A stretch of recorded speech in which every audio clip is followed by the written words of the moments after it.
Whose fault was this? War is hell. But war is also an incredible teacher, a brutal teacher. And it teaches you lessons that you will not forget.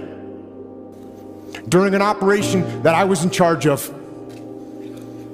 when all hell broke loose, we had multiple units out on the battlefield fighting the enemy. We had friendly Iraqi soldiers, we had U.S. Army soldiers and U.S. Marines, along with small elements of my SEAL team. And then the fog of war rolled in, with its confusion and chaos and mayhem, and with its gunfire and enemy attacks and screaming men and blood and death. And in that fog of war, through a series of mistakes and human error and poor judgment and Murphy's Law and just plain bad luck, a horrendous firefight broke out. But this firefight, it wasn't between us and the enemy. This firefight, tragically, was between us and us. Friendly forces against friendly forces. Fratricide. The mortal sin of combat. And the most horrific part of war. And when it was over, and the fog of war lifted, one friendly Iraqi soldier was dead, 2 more were wounded, one of my men was wounded, the rest of my SEALs were badly shaken. And it was only through a miracle that no one else was killed.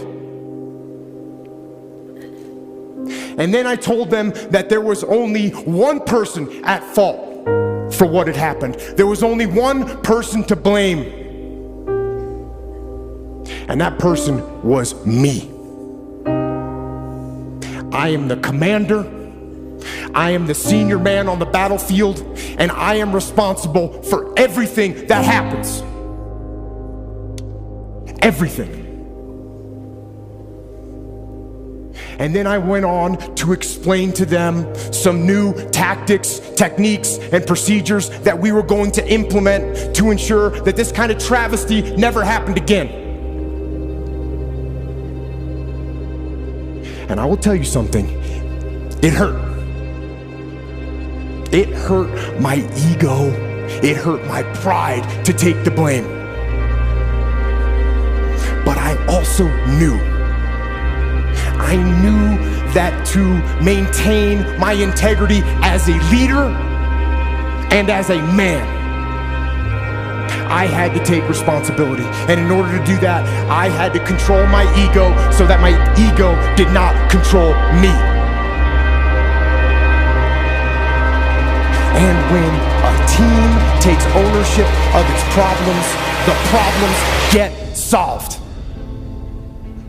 And that is true on the battlefield, it is true in business, and it is true in life. So I say, take ownership. Take extreme ownership. Don't make excuses. Don't blame any other person or any other thing. Get control of your ego.